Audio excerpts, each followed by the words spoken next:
아멘. 수요 예배 가운데 나오신 우리 성도님들 모두를 주님의 이름으로 환영하고 축복합니다. 이 시간 함께 찬양하시면서 나아가길 원하는데요. 우리가 주님 말고는 어떤 것도 우리의 영원한 것으로 삼을 수 없습니다. 오직 그 주님만 의지하고 그 주님만 찬양하며 나아가겠습니다 라는 마음으로 우리 함께 찬양하겠습니다.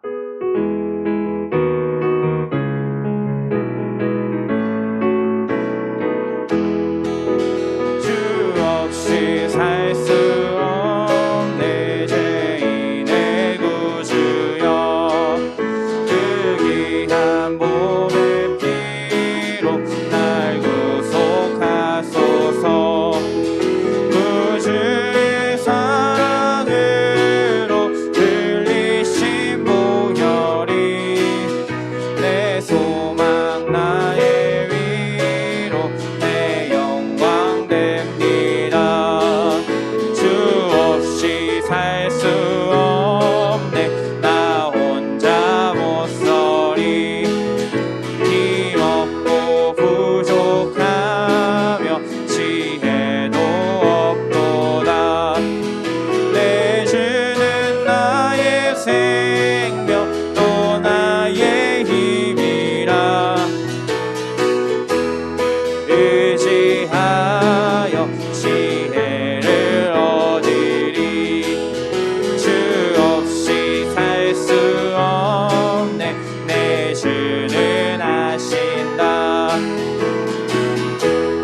깊은 간구진 소원을 주 나의 마음 네 알아주리오. 내 마음 위로하사 평온케 하시네. 주 없이 살 수 없네 머리 흐르고 이 깊은 고독 속에 사나운 풍랑일 때 날 지켜주시고 내 곁에 계신 주님. 사나운 풍랑일 때 날 지켜주시니 내 곁에 계신 주님. 만왕의 왕 내 주께서 만왕의 왕 내 주께서 왜 고쳐나겠나. 이 벌레 같은 날 위해 그 보혈을 흘렸네. 십자가 내가 처음 볼 때 나의 맘에 큰 고통 사라져. 오늘 믿고서 내 눈 맑았네. 참 내 기쁨 영원하도다. 주 십자가 못 박힘을 속죄함 아닌가. 그 긍휼함과 그 은혜 말할 수 없도다. 십자가 내가 처음 볼 때 나의 맘에 큰 고통 사라져. 오늘 믿고서 내 눈 밝았네. 참 내 기쁨 영원하도다. 늘 울어도 그 큰 은혜 다 갚을 수 없네. 나 주님께 몸 바쳐서 주의 길 힘쓰리. 십자가 내가 처음 볼 때에 나의 맘에 큰 고통 사라져. 오늘 믿고서 내 눈 밝았네. 참 내 기쁨 영원한. 십자가 내가 처음 볼 때에 나의 맘에 큰 고통 사라져. 오늘 믿고서 내 눈 밝았네. 참 내 기쁨 영원하도다.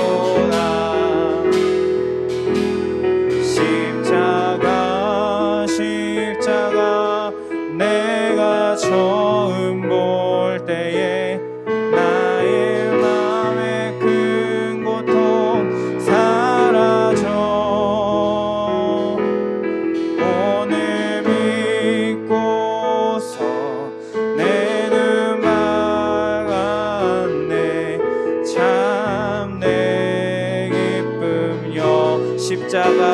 십자가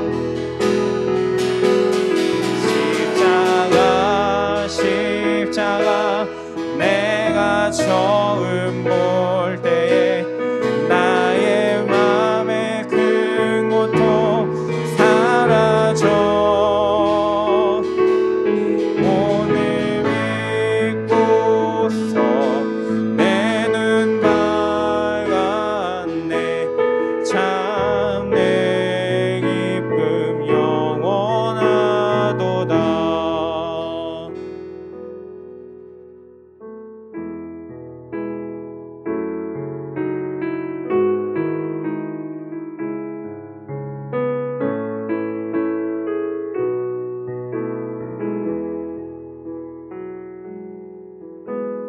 주의 보좌로 나갈 때에 어떻게 나가야 할까?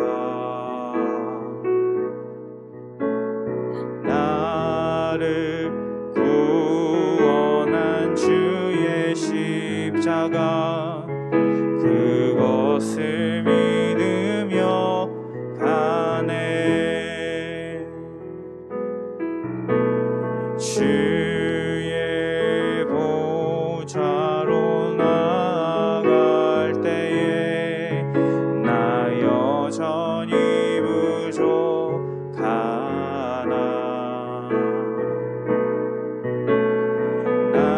나를 부르신 주의 그 사랑 그것을 믿으며 가네.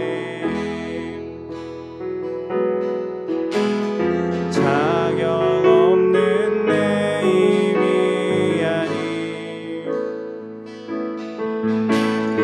오직 예수님의 보혈로 자격 없는 내 힘이 아니 오직 예수님의 보혈로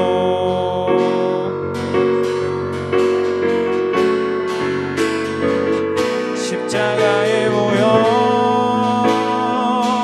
완전하신 사랑 힘입어 나갑니다.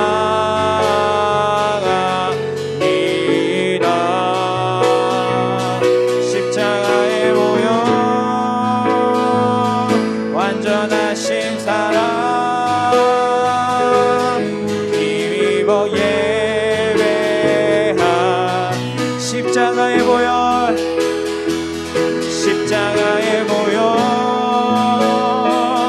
완전하신 사랑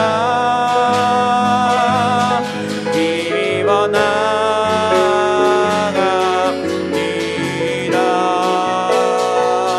십자가의 보혈 완전하신 사랑 힘입어 예배. 십자가의 보혈 완전하신 사랑 십자가의 보혈 완전하신 사랑 힘입어 나갑니다.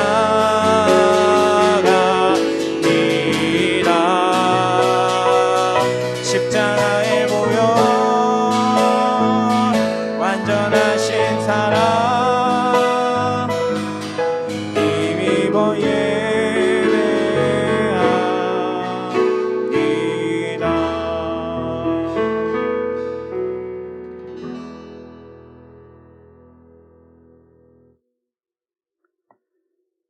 다 같이 사도신경 함으로 안수집사의 헌신 예배를 시작하겠습니다.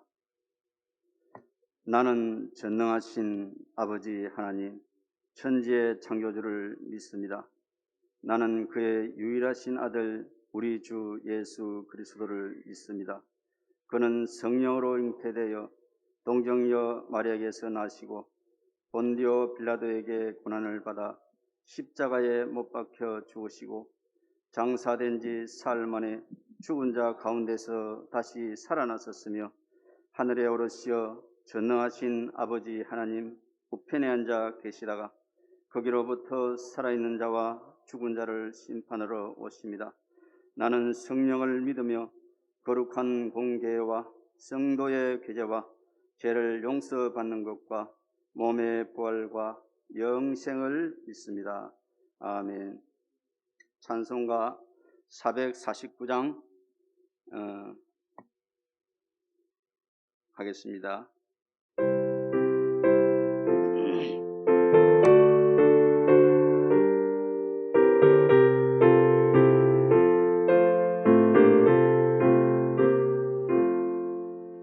예수 따라가며 복음 순종하며 우리 행할 길 하나겠네. 주를 의지하며 순종하는 자를 주가 늘 함께 하시리라. 의지하고 순종하는 길은 예수 안에 즐겁고 복된 길이로다. 해를 당하거나 우리 고생할 때 주가 위로해 주시겠네. 주를 의지하며 순종하는 자를 주가 안위해 주시리라.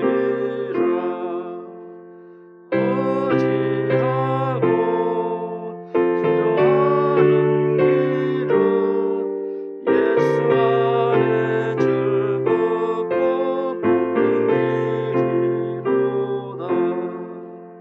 남의 짐을 지고 슬픔 위로하며 주가 상급을 주시겠네.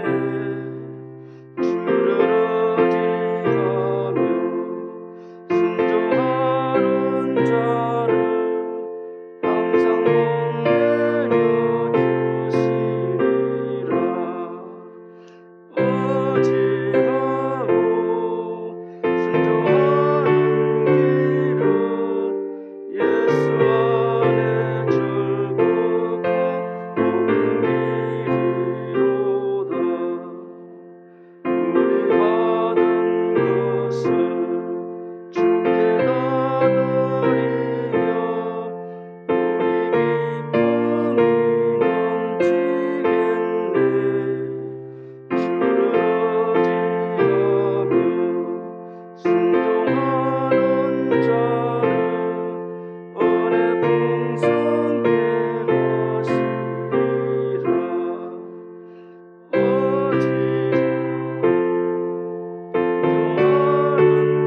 길은 예수 안에 즐겁고 복된 길이로다. 주를 힘입어서 말씀 잘 배우고 주를 모시고 살아가세. 주를 의지하며 항상 순종하며 주가 사랑해 주시리라. 의지하고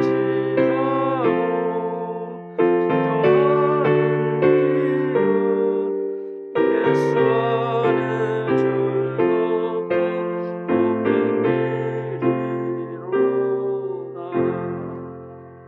오영일 집사님 기도하시겠습니다.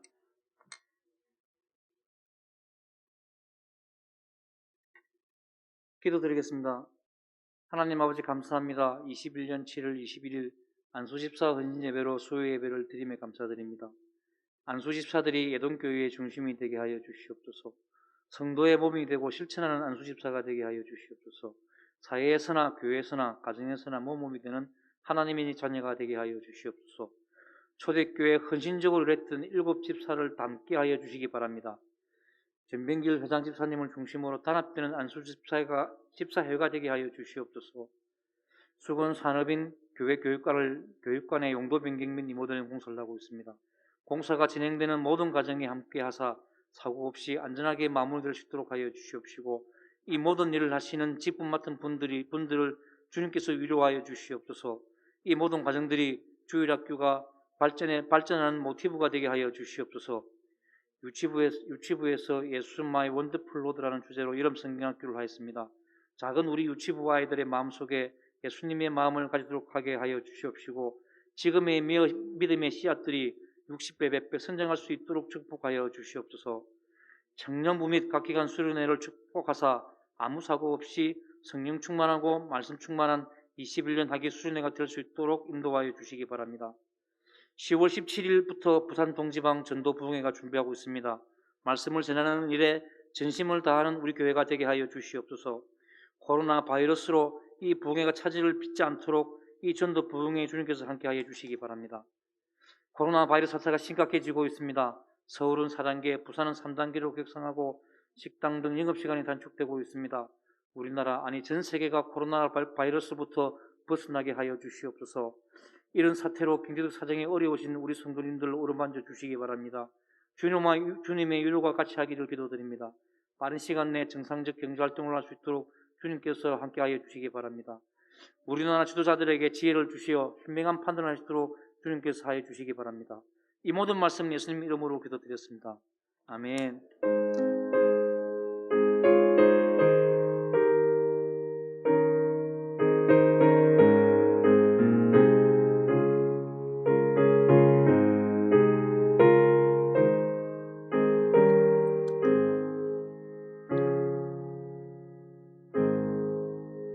최병아 집사님 성경 봉독하겠습니다.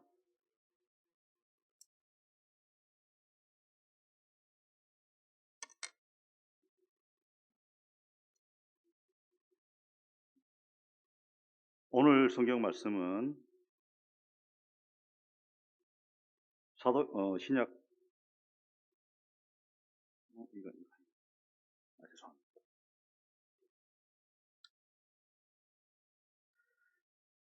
사도행전 6장 1절에서 7절 말씀입니다.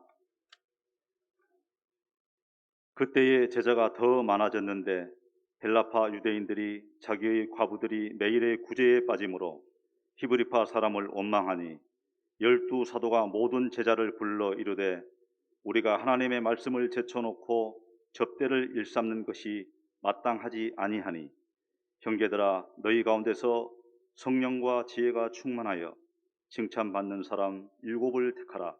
우리가 이 일을 그들에게 맡기고 우리는 오로지 기도하는 일과 말씀 사역에 힘쓰리라 하니 온 무리가 이 말을 기뻐하여 믿음과 성령이 충만한 사람 스데반과 또 빌립과 브로고로와 니가노르와 디몬과 바메나와 유대교에 입교한 안디옥 사람 니골라를 택하여 사도들 앞에 세우니 사도들이 기도하고 그들에게 안수하니라. 하나님의 말씀이 점점 왕성하여 예루살렘에 있는 제자의 수가 더 힘이 많아지고 허다한 제사장의 무리도 이 도에 복종하니라. 아멘.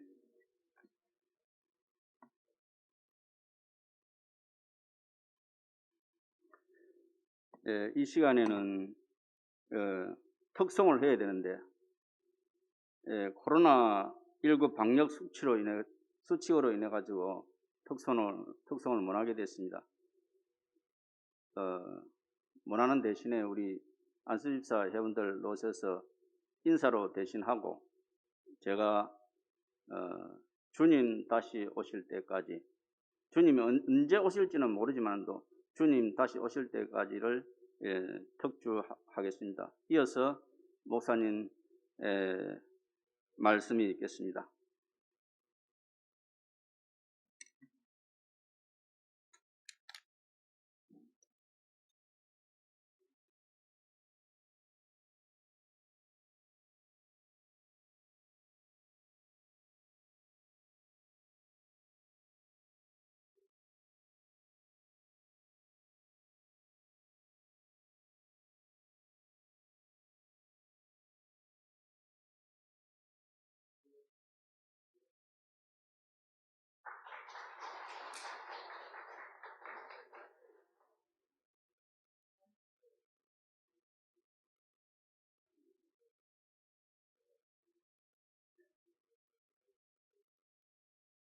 저기 안수 집사님들 죄송한데 다시 한 번만 나와주시면 안 됩니까? 사진을 찍어야 되는데 사진 찍으려고 나오시라 그랬는데 그냥 들어가시면 어떡합니까? 예, 죄송하면 한 번만 다시 나와주시면, 예, 우리 교회 안수 집사님들 참 귀한 분들. 안수 집사가 7명이 사도행전 6장에 세워졌다고 했으니 오늘 딱 7분만 오셨어요. 예, 예쁘게 잘 서주시면, 예, 뒷배경에 저도 걸려서 같이 찍겠습니다. 차렷 경례 크게 박수해 주세요. 감사합니다. 들어가시기 바랍니다. 우리 전병길 안수 집사님 회장께서 특별 연주, 주님 다시 오실 때까지, 예, 큰 은혜 되시기를 바랍니다.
아멘. 감사합니다. 귀한 찬양 고맙습니다. 곁에 계신 분 함께 인사하겠습니다. 안녕하세요. 반갑습니다. 잘 오셨습니다. 감사합니다. 고맙습니다. 사랑합니다. 축복합니다. 고맙습니다.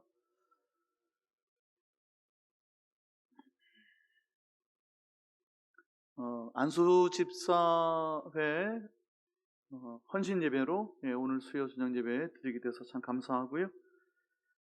우리 방역 수칙 때문에 우리 안수 집사님들 찬양은 못 들었지만 대신 전백일 집사님 은혜로운 찬양 너무 감사하고요.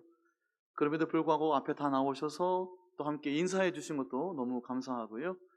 우리 안수 집사님들 늘 교회 구석구석에서 우리 교회를 잘 돌보고 또 지키고 또 붙들고 섬기는 귀한 모습 하나님께서 기뻐하고 계시는 줄로 믿습니다. 네.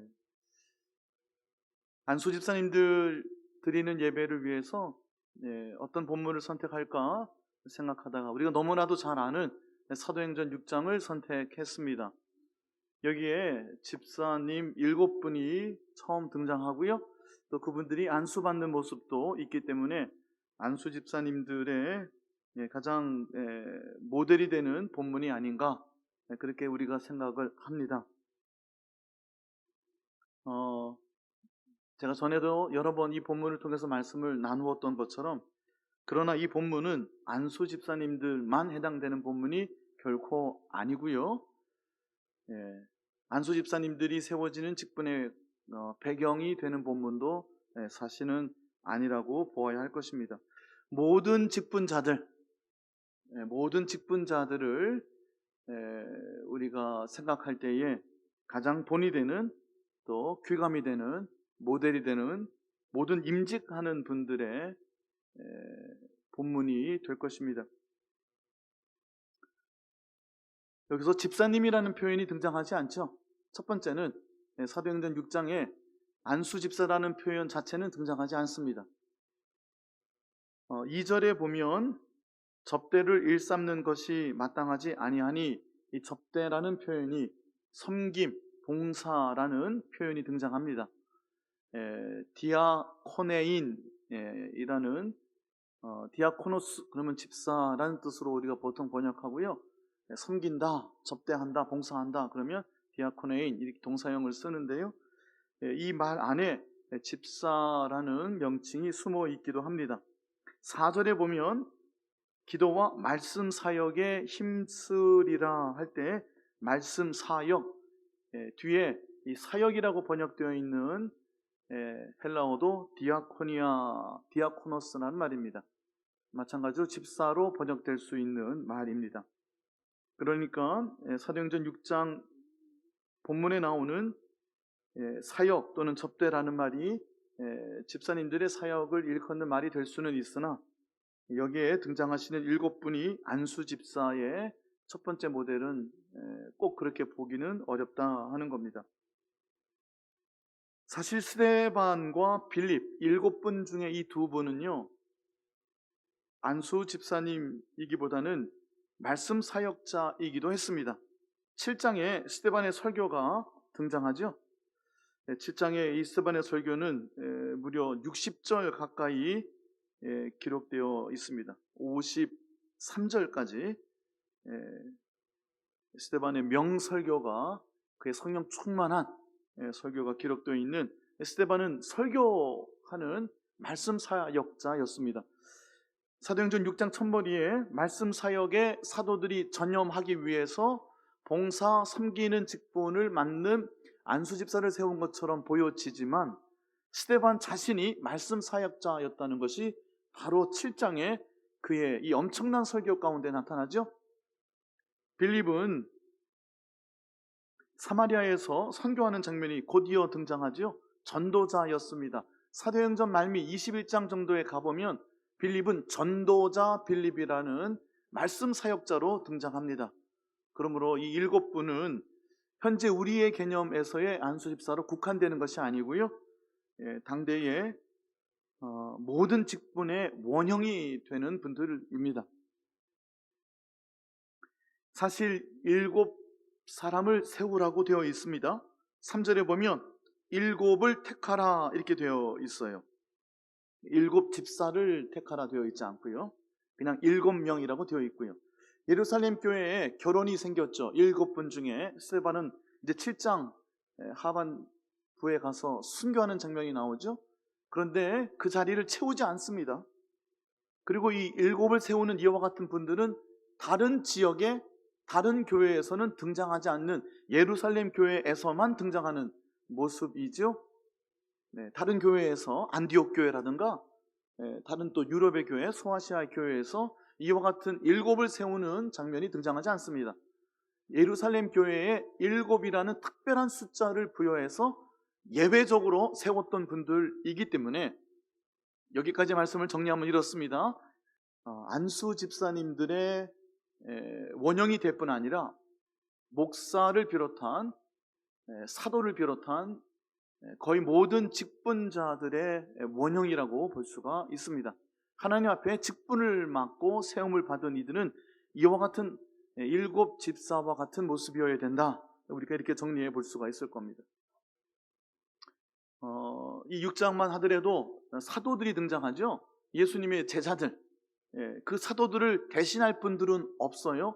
그런데 이미 6장 8절 이하에 가보면 스데반은 마치 사도들과 같은 권위를 가지고 있습니다. 우리가 7절까지 읽었는데요. 6장 8절을 한번 보시겠어요? 스데반이 은혜와 권능이 충만하여 큰 기사와 표적을 민간에 행하니, 여기서 행하니는 imperfect라는 미완료 시제로 되어 있어요. 계속 큰 행적을 행하고 있었다 하는 겁니다. 기사와 표적을 행하는 이들은 누구였죠? 사도행전 6장까지 베드로와 요한 같은 사도들이었습니다. 은혜와 권능이 충만하다는 것은 여기서의 권능은 다름 아닌 성령이 임하실 때 성령의 기름 부음을 받은 사도들이 행했던 권능이었어요. 이미 스데반은 사도들과 같은 반열 위에 있었던 분입니다. 그러니 7 집사, 안수 집사라고 우리가 표현하지만 또 우리 안수 집사님들의 헌신 예배의 이 본문을 우리가 선택했지만 사도들의 직분, 나중에 목자, 선지자, 교사, 여러 가지 장로, 감독, 집사, 또 권사라는 명칭으로 등장하지는 않지만 권위하는 현재 우리 권사님들의 역할을 맡는 분들까지 아우르는 후기 목회 서신에 등장하는 수많은 교회의 직분들의 가장 최초의 원형이라고 볼 수 있는 겁니다. 7분, 이분들의 모습은 모든 직분자들이 마음에 품고 사모해야 되는 교과서 같은 분들이다. 그렇게 볼 수가 있을 것입니다.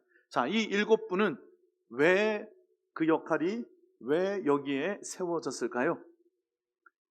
제가 7분의 안수 집사라고 그냥 쉽게 우리가 해오던 관례를 따라서 통칭을 하겠습니다. 왜 7명의 안수 집사를 세웠을까요? 6장 첫머리에 우리가 잘 아는 대로 원망하는 일이 일어났기 때문입니다. 6장 1절 같이 한번 보겠습니다. 맨 끝에 보면 원망하니 그랬습니다. 7 집사 모든 직분의 원형이라고 말씀을 드렸어요. 사도를 포함한 모든 직분의 원형이 생긴 원인이 뭐라고요? 원망입니다. 불평입니다. 원망하고 불평하는 갈등이 직분이 세워진 이유였어요. 제가 이렇게 한번 질문을 드려볼게요. 사람이 모여있는 어떤 공동체, 그것이 교회이든 아니든 사람이 모여있는 곳에 원망이, 불평이 없는 곳이 있을까요? 갈등이 없는 곳이 있겠습니까? 그런 것은 존재하지 않습니다. 사람이 모여있는 곳은 갈등이 있는 겁니다. 원망이 있는 거예요. 불평이 있는 겁니다. 여기 지금 모인 분들은 어떤 분들이죠? 나사렛 예수를 주와 그리스도로 고백하고 믿고 영접하고 받아들이고 세례받은 분들. 그래서 그들을 6장 1절 첫머리는 제자라고 부르죠. 제자라고 부릅니다. 제자라는 표현이 굉장히 귀한 표현입니다. 사도행전에 그렇게 쉽게 등장하지 않는 표현이에요. 예수님을 믿고 따르는 이들, 그들이 모였는데 근데 원망이 일어났어요. 왜냐하면 사람들이 모이기 때문입니다. 사람들이 모인 것은 원망이 있을 수밖에 없습니다. 갈등은 필연적인 겁니다. 그런데 문제는요, 갈등에 대해서 우리가 너무 유난스러워하는 것이 문제가 되는 겁니다. 어떻게 표현하면 좋을까 고민해 봤는데요, 유난스럽다 하는 표현을 생각해 보았습니다. 갈등은 있는 거예요. 근데 그 갈등을 가지고 너무 유난을 떠는 게 문제입니다. 뒤에서 수군거리는 게 문제예요. 갈등을 너무 증폭시키는 것이 문제고요, 해결하지 않으려고 하는 것이 문제고요, 나를 위한 이익으로 사용하는 것이 더 큰 문제가 됩니다. 자, 이 6장 1000번에 나오는 배경은 무엇이죠? 헬라파 유대인들과 히브리파 유대인들이라는 다른 성격의 사람들이 한 교회 공동체, 예루살렘 공동체 안에 있었기 때문에 생기는 겁니다. 갈등은 다른 다양한 이들이 모이기 때문에 어쩔 수 없이 자연스럽게 생기는 겁니다. 히브리파 유대인들은 원래 예루살렘에 살던 사람들이에요. 헬라파 유대인들은 헬라어를 쓰는 유대인들입니다. 헬라어를 쓰는 유대인들은 예루살렘, 팔레스타인이 아닌 로마 제국의 전 제국에 흩어져 살던 사람들이었어요. 그 흩어진 유대인들을 디아스포라, 그 디아스포라는 헬라어가 disperse, 흩어져 있다는 영어와 같은 말이 되죠. 흩어진 유대인들, 그래서 헬라 세계에서 헬라어를 쓰고 살았던 이들을 헬라파 유대인이라고 불렀고요, 그들이 이 당시에 예루살렘에 굉장히 많이 들어와서 살았습니다. 이유는요, 아주 쉽게 추정해 볼 수가 있는데요, 해외에 이민 간 분들 여러분 아시잖아요. 미국에서 잘 살고 계시는, 뭐 20년, 30년, 40년 살고 계신 분들, 그분들 마지막 소원이 미국의 그 이름 없는 공동묘지에 묻히는 것이 아니라 고향 땅에 돌아오고 싶은 것일 겁니다. 제가 뉴욕 교회에서 목회할 때요, 장례식은 아니었는데 그 일주기가 돼서 추모 예배를 드려달라고 어느 권사님께서 요청하셨어요. 그래서 교역자 한 사람하고 단촐하게 예배를 드리러 그 공동묘지에 갔어요. 그때 든 생각이 그랬습니다. 아, 내가 여기서 이렇게 사역하다가는 여기에 묻히겠구나, 그 생각이 번뜩 들더라고요. 뭐나면 뭐 어디에 묻힌들 무슨 상관입니까? 천국 가는데 상관은 없는데, 그러니까 고향 떠나 멀리 간 분들은요 돌아오고 싶은 겁니다.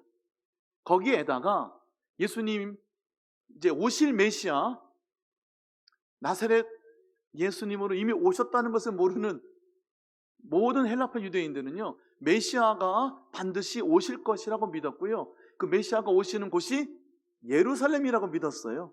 그러니 더더군다나 말년에는 오실 메시아를 맞이하기 위하여, 그리고 그 메시아를 맞이하지 못한다 하더라도 그가 죽어 묻힌 곳에서 메시아가 오시게 되면 부활하게 될 것이라는 소망이 있었기 때문에 거의 대부분 예루살렘으로 돌아오고 싶어 했습니다.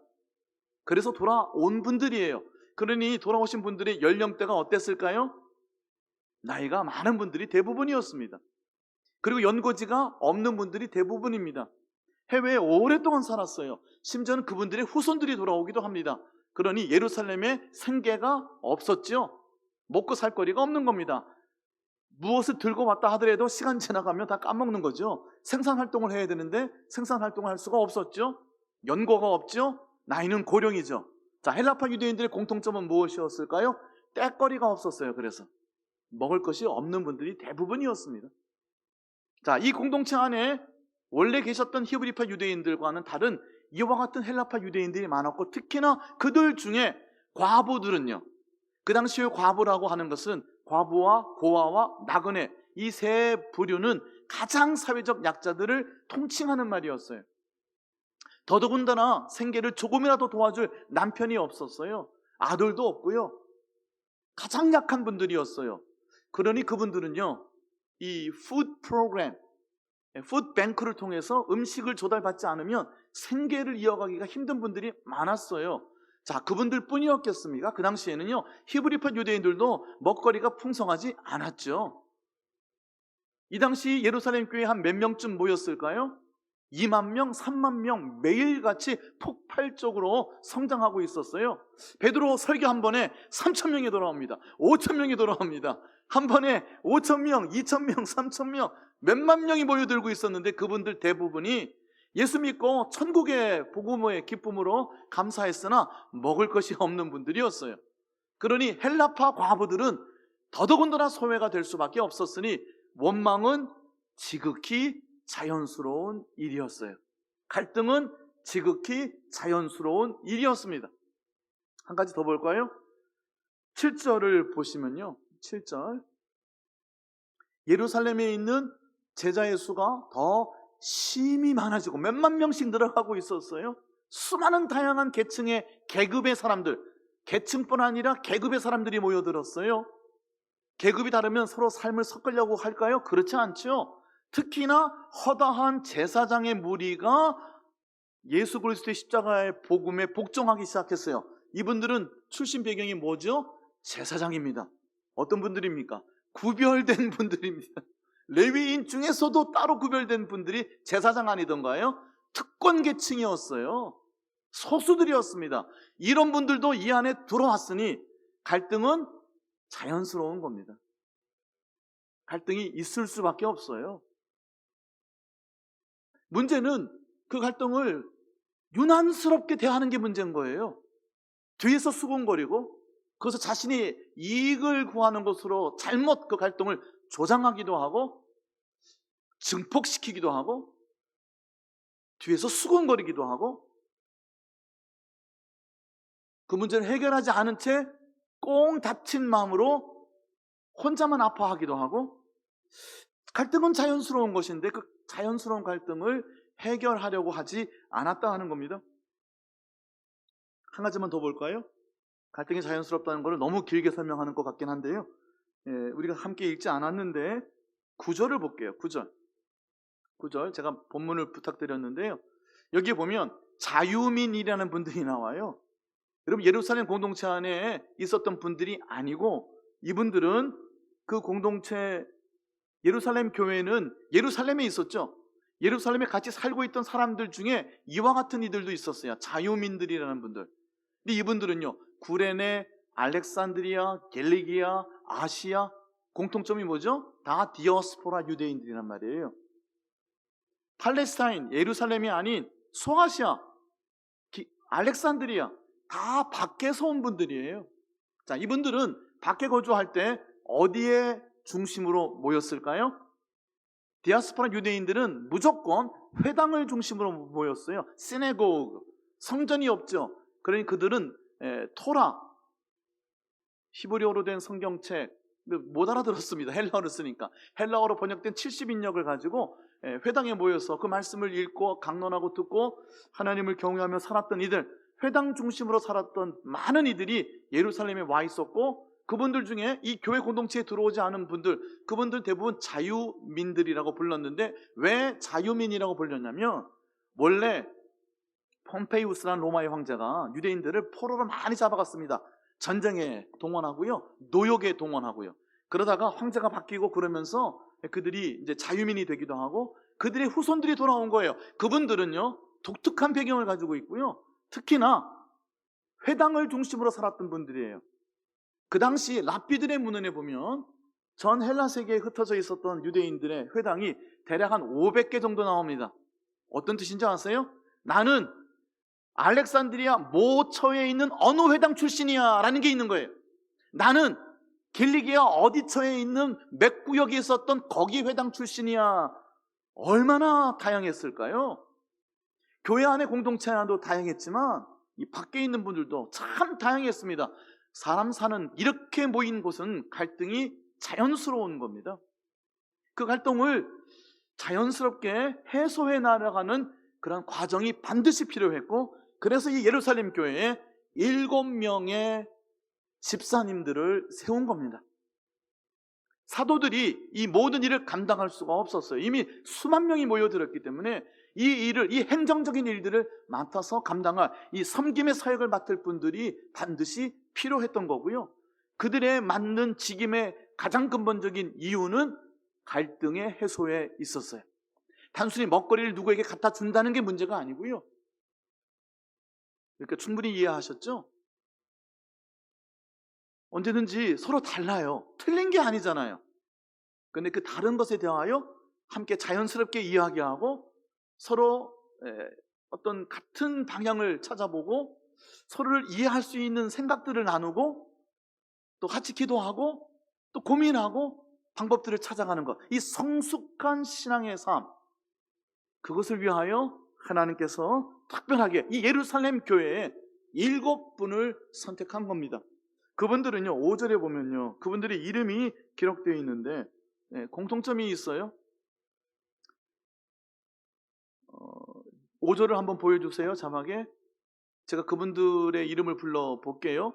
스테파논, 필립, 프로코로스, 니카노르, 티몬, 파메나스, 니콜라스. 제가 헬라어로 불렀습니다. 제가 왜 그랬냐면요, 이분들은 전부 다 헬라파 유대인들이에요. 예루살렘에 살던 분들이 아니고요, 그 특정한 목적, 그 특정한 갈등을 해소하기 위해서 헬라파 밖에서 들어온 그 유대인들, 그래서 그분의 이름이 다 이 헬라어식으로 되어 있는 겁니다. 그래서 그분들을 세운 겁니다. 이분들이 했던 이 직분이, 핵심이 그러니까 무엇이었을까요? 관계를 회복시키는 일이 이분들의 가장 최고의 목적이었던 거예요. 갈등을 풀어가는 그 일을 위하여 이분들이 세움을 받은 거예요. 근데요, 너무 안타까운 일이 있죠. 그래서 직분을 세우면, 직분을 세우는 과정을 통하여 그것 때문에 갈등이 생겨요. 그 직분자 한 사람 때문에 문제가 생기고, 그 한 사람 때문에 갈등이 증폭이 되고, 없던 갈등도 만들어지고, 우리가 하나님의 영광을 위하여, 하나님께서 우리를, 여기 모인 분들은 다 어떤 분들이라고요? 예수를 주와 그리스도로 고백한 사람들이, 세례받고 그리하여 제자들이라고 칭하고 있잖아요. 2절에 보면 12사도가 모든 제자를 불러 이르되, 예수의 제자가 된 사람들을 다 모아놓고, 자, 우리가 이 문제를 풀어갑시다. 이 문제를 풀어가기 위해서 하나님께서 7을 선택, 왜 7입니까? 완전 숫자잖아요. 7을 선택하라고 하셨고, 그 특정한 목적을 위해서 태스크를 받고 7분을 세운 겁니다. 교회의 직분은 이와 같은 것이어야 돼요. 직분자들은요, 자연스럽게 발생할 수 있는 갈등, 관계의 문제들, 그 문제를 풀어가는 이들, 그 문제를 해소해가는 이들, 그 일을 맡기 위하여 조건이 하나 있었어요. 어떤 조건이었을까요? 우리가 잘 아는 조건인데, 3절에 보면 3절이 중요하죠. 여기서 제가 오늘 말씀의 제목을 붙였습니다. 칭찬받는 7 집사. 아마 제가 이렇게 붙인 것 같은데요, 맞습니까? 3절 같이 한번 읽어봅시다. 시작. 형제들아, 너희 가운데서 성령과 지혜가 충만하여 칭찬받는 사람 7을 택하라. 우리가 이 일을 그들에게 맡기고. 자, 여기 7의 뒤에 집사는 없어요. 물론 집사님을 포함한, 안수 집사님을 포함한 사도들까지 포함한 모든 직분자들을 그 원형을 여기서 찾아볼 수 있는데, 그분들의 유일한 한 명칭이 있어요. 한 타이틀이 있어요. 그것이 뭐냐면 칭찬받는 사람이에요. 그 모든 직분자는요, 첫 번째도 두 번째도 세 번째도 칭찬받는 사람이어야 돼요. 교회에서는 훌륭한 칭찬을 받는데 밖에 나가면 저 사람 상대 못할 사람이야, 안 되는 거예요. 본이 되고 덕이 되는 사람이어야 된다는 거예요. 영어 성경에 보면 reputation, 그의 명성, 그에 대한 평가가 어디에서나 저 사람 참 좋은 사람이야 라는 평가를 듣는 사람이어야 되는, 그것이 유일한 조건입니다. 그것이 드러나 있는 유일한 조건이에요. 칭찬받는 사람이어야 돼요. 일 잘하는 사람이 아니라니까요. 교회 몇 년 다녔다가 아니라니까요. 교회 헌금을 얼만큼 했냐가 아니라니까요. 기도를 얼마나 열심히 했느냐가 아니라니까요. 우리가 생각하는 모든 직분의 기준이 여기에 없어요. 단 하나, 칭찬받는 사람이어야 돼요. 어디에서나 본이 되는 사람이어야 돼요. 갈등을 해소하는 사람이어야 된다는 거예요. 갈등을 조장하는 사람이 아니라, 그 사람이 있으면 없던 문제가 생기는 게 아니라 그 사람이 있으면 있던 문제가 해결이 되는 사람이어야 된다니까요. 재밌는 뉴스가 오늘 나왔잖아요. 전남, 해남이랍니다. 사찰에서 한 10분쯤 되는 스님들께서 술 파티하다가 걸렸어요. 그렇죠? 방역 수칙을 어겼다. 하루 종일 뉴스에 나옵니다. 그 사진을 찍은 참 그 얄궂은 분이 계셨네. 그 사진을 찍어가지고 제보를 한 거 아닙니까? 그 사진 한 장이 오는 모든 뉴스에 다 등장합니다. 근데 모든 뉴스는 한결같이 뭐라고 보도하냐면 방역 수칙을 어겼다. 거기에 대한 해명도 그분들의 해명이 또 같이 보도가 됩니다. 우리는 원래 이 사찰에 부속된 어떤 주거시설이 있나 봐요. 거기 계속 함께 숙식을 하던 원래 가족같이 지내는 사람이다. 방역의 예배는 가족은 예배가 되거든요. 근데 그분들은 가족이 아니라 가족같이 지내는 사람이기 때문에 방역에 해당이 그 준칙을 지켜야 된다는 것이고, 각각 포장한 음식을 각각 시켜서 모여서 먹었다. 그리고 뭐 하여튼 여러 가지 변명을 구실을 내놓으셨어요. 예, 근데 우리는 뉴스에서 보도는 하지 않지만 우리 속에서는 이런 생각하잖아요. 저분들이 스님인데 술 파티를 하셨구나 라고 생각을 하는 거예요. 그분들이 방역을 수칙을 어겼기 때문에 한 10만 원 정도 과태료가 나왔어요. 그게 중요한 게 아니잖아요. 해남에 있는 그 유명 사찰은 모여서 술 드시는구나, 모여서 술 파티 하는구나, 잘 사진에 보이진 않지만 고기도 드시겠구나, 뭐 이런 온갖 생각을 하게 하는 겁니다. 이게 방역 상관없어요. 중요한 건 스님들이 술 파티를 했다는 게 중요한 거예요. 제가 이렇게 우습게 말씀을 드렸으나 교회로 우리가 시선을 돌리면 어떻게 됩니까? 칭찬받는 사람이요? 저부터가 얼마나 조심스러울까요? 이 엄청난 전 세계에 유명한 예동교회 담임 목사인데 제가 어디 가서 실수라도 하면, 삐끗 잘못하면 큰 낭패가 아닐 수가 없는 겁니다. 시간이 얼마 안 남아서 넘어갈게요. 칭찬받는 사람. 자, 그런데 이 칭찬받는 사람은요, 겉으로 드러나는 겁니다.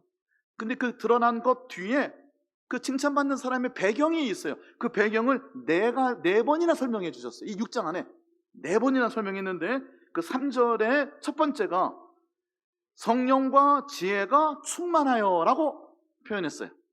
공통점 하나가 있습니다. 한번 찾아보세요. 이 칭찬받는 사람, 7을 선택하라. 그 7은 칭찬받는 사람이다. 자, 그 칭찬받는 사람을 4번 설명했어요. 첫 번째가 성령과 지혜가 충만한 사람, 3절이고요. 그 다음에 5절입니다. 5절에는 그들을 어떻게 표현했을까요? 믿음과 성령이 충만한 사람이라고 표현했죠. 8절에도 스데반 한 사람이지만 그를 어떻게 표현했어요? 은혜와 권능이 충만한 사람이라고 표현했고요. 마찬가지로 스데반에 관한 표현이지만 한 번 더 10절에 지혜와 성령으로 말하니 누구도 당하지 못했다. 성령과 지혜가 충만한 사람이라고 한 번 더 강조했어요. 첫 번째 것을. 공통점이 뭘까요? 영에 속한 사람이다 하는 거예요.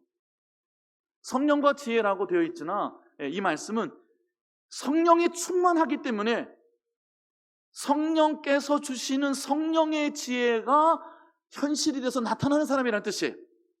세상의 경륜일 수도 있고요, 세상의 지혜일 수도 있는데요, 그것 무시하고 그거 아니다 부정하는 것 아닙니다.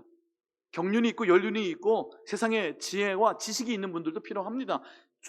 핵심은 그런데 성령에 충만해서 그 성령께서 주시는 지혜가 있는 사람이 어떤 것 하는 사람이다? 갈등을 해소하는 사람이다. 관계를 회복시키는 사람이라는 거예요. 믿음과 성령에 충만한 사람 마찬가지입니다. 같은 말이에요. 성령에 충만하기 때문에 믿음이 있는 사람인데 그가 가지고 있는 믿음은 갈등을 해소하고 관계를 회복시키는 사람이라는 거예요. 믿음이 센 사람은요, 그 센 믿음 때문에 여러 사람이 힘든 경우가 많아집니다. 오히려 반대의 일이 생기죠. 참 하고 싶은 얘기가 많은데 시간이 없네요. 은혜와 권능이 충만한, 아까 서두에서 말씀을 드렸어요. 권능은, 사도행전에서 권능은 딱 하나입니다. 오직 성령이 너희에게 임하시면 너희가 권능을 받고, 아무 데서나 받는 능력이 아니고요, 오직 성령이 임하셔야만 받는 능력이에요. 마찬가지로 영에 속한 사람이라는 거예요. 칭찬받는 사람, 그들은 영에 속한 사람들이었어요. 말씀 마무리하기 전에 아까 제가 그 자유민들과의 그 논쟁하는 그 장면들, 그 장면 막 나와요. 11절 막 나오는데 이 말씀을 제가 생략할게요. 말씀 마무리할게요.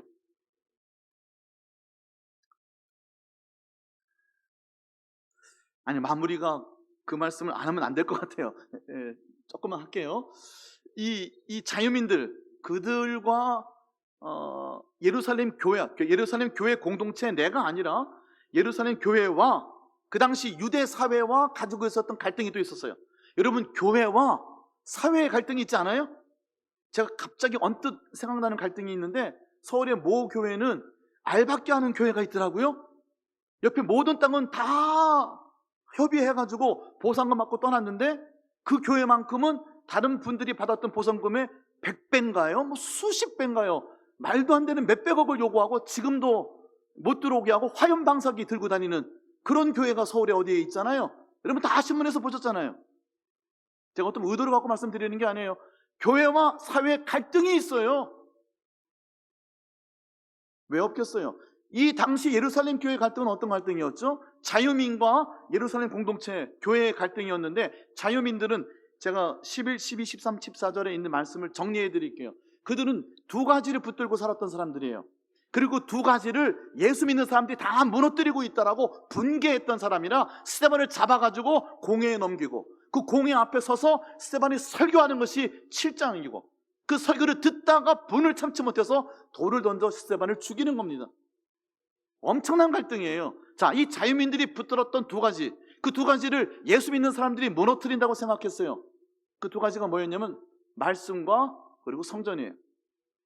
건물로서의 성전이고요. 이 말씀은요, 그 말씀을 완성시키러 오신 예수님 안에서 그 말씀을 보지 못하는 율법주의자들이 붙드는 말씀이라는 뜻이에요. 자, 그 갈등도 있었어요.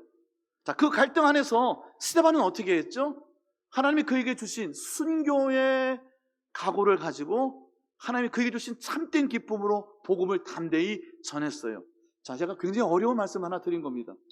직분자들은 갈등을 해소하고 관계를 회복시키는 사람이라고 했는데, 때로는 그들에게 마지막 주어져 있는 일이 순교일 수도 있는 거예요. 마지막 순간은. 참 어려운 겁니다. 근데 이 두 가지가요, 긴장 관계에 있어요. 너무 믿음이 좋아, 너무 성령 충만해. 그래서 갈등을 해소하고 관계를 회복하는 직분의 기본은 놔두고 순교부터 생각하는 경우들이 있어요. 무슨 말씀인지 이해가 되시는지 모르겠는데, 여러분, 교회가 다 썩었다, 한국교회 다 부패했다, 한국교회 정치 제도는 다 틀렸다, 개혁해야 된다, 정의를 세워야 된다, 그래서 모여서 세운 교회들이 있습니다.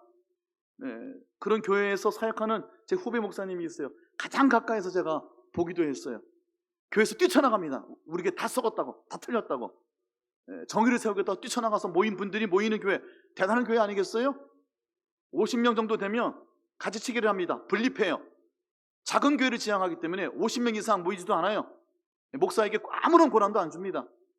우리는 다 민주적이고 평등하고 뭐 해가지고 엄청난 정의를 세우고 교회 개혁 실천연대 이러는, 거기서 지금 한 20년 가까이 사역하고 있는 제 후배 목사님이 있어요. 각각에 있으니까 얼마나 많이 듣겠어요.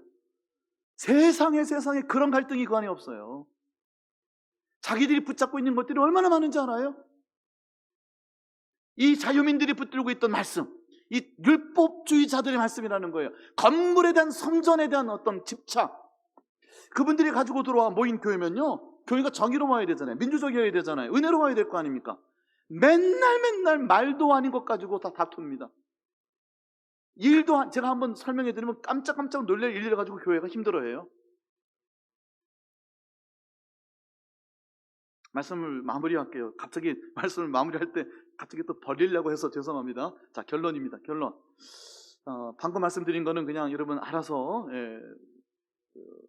또 나중에 또 한번 말씀을 또 길게 한번 깊이 있게 나눌 기회가 있을 것 같고요. 여기에 속한 사람, 그 성령의 충만함을 덧입어 그 성령의 기름 부으심을 따라 자연스럽게 생기는 계층 간의, 계급 간의 여러 가지 갈등들, 관계의 문제들, 그래서 어떻게 하면 조정하고 해결하고 대화하고 풀어갈 거냐, 꽁에 있거나 수군거리거나 그 갈등을 조장하고 증폭하거나 문제거리를 만들거나 시끄럽게 하거나 그러지 않고 해소하고 회복하기 위하여 성령의 충만함을 따라 그 성령의 지혜와 그에게 주신 믿음을 따라서 능력을 가지고 그 문제를 붙잡고 살아가는 사람들, 그분들이 모든 직분, 세워지는 직분의 모델이었다 하는 거예요. 그분들은 이 사도행전 6장 15절에 있는 말씀으로 여러분 마음속에 마지막 결론으로 담아 주시기를 바랍니다. 6장 15절 다시 한번 읽어봅시다. 시작. 공중 중에 앉은 사람들이 다 스데반을 주목하여 보니 그 얼굴이 천사의 얼굴과 같더라. 아멘. 영에 속한 사람은요, 얼굴이 천사의 얼굴 같습니다. 갈등을 해소하고 관계를 회복하는 분들, 하나님 세우신 직분자들은 얼굴이 천사 같아야 돼요. 옆에 계신 분 한 번 보실 때 천사 같은 미소를 한번 찍고 바라봐 주세요. 바로 곁에 계신 분에게서 아, 천사의 얼굴은 이 얼굴이구나 확인하실 수 있기를 바랍니다. 한번 보시기를 바랍니다. 천사의 얼굴들을 한 번씩 확인해 주시면 좋겠습니다. 천사의 얼굴들. 천사의 얼굴들. 하나님의 영이 충만히 임했기 때문에, 성령이 기름 부어 주셨기 때문에 그의 얼굴은 성령으로 빛나지 않을 수가 없었던 거예요. 성령으로 충만한 얼굴은요, 화평의 얼굴이 아닐 수가 없어요. 기쁜 얼굴이 아닐 수가 없고요, 인자한 하나님의 인애의 사랑의 얼굴이 아닐 수가 없는 거예요. 천사의 얼굴이라니까요. 성령의 충만한 얼굴이요. 두 번째, 그 얼굴은요, 이제 7장에 들어가서 복음을 외치며 결국은 돌에 맞아 죽는 이의 얼굴이에요. 즉 천국을 그가 이미 보았어요. 그의 얼굴에서 천국 빛이 드러나기 시작했고요, 돌에 맞아 죽으면서도 그의 눈은 열려 하늘이 열리는 것을 보았던 얼굴이에요. 저와 여러분, 스데반과 같은 천사 같은 얼굴 다 되시기를 예수님의 이름으로 축원합니다. 우리 안수 집사님들 모두 다 천사 같은 얼굴의 안수 집사님들 되시기를 예수님의 이름으로 축원합니다. 찬송하겠습니다. 주신 말씀 기억하면서 우리 찬송을, 우리 헌신과 결단을 다짐하겠습니다.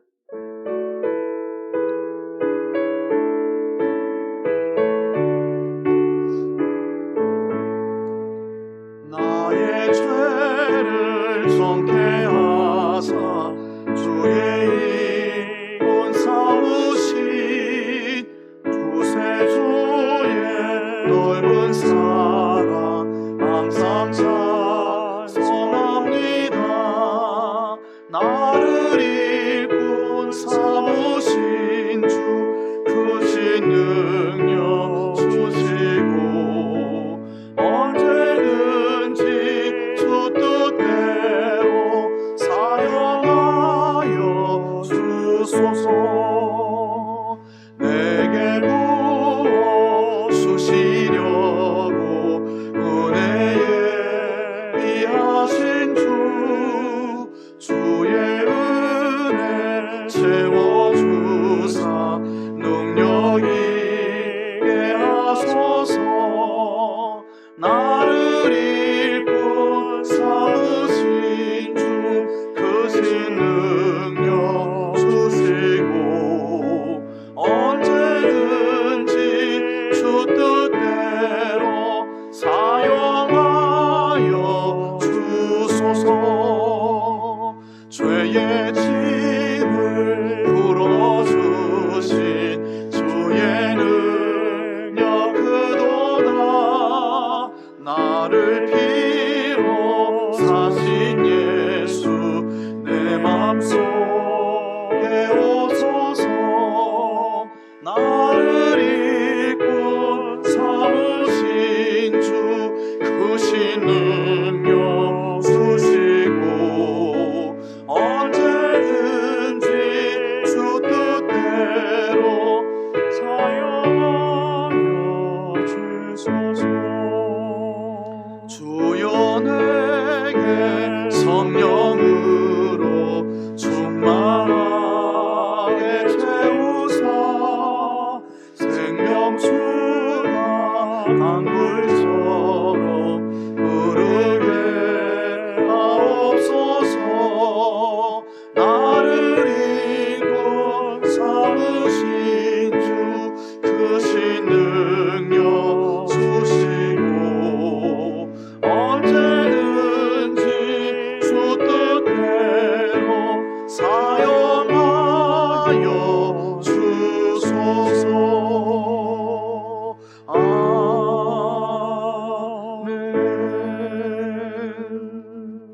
기도하겠습니다.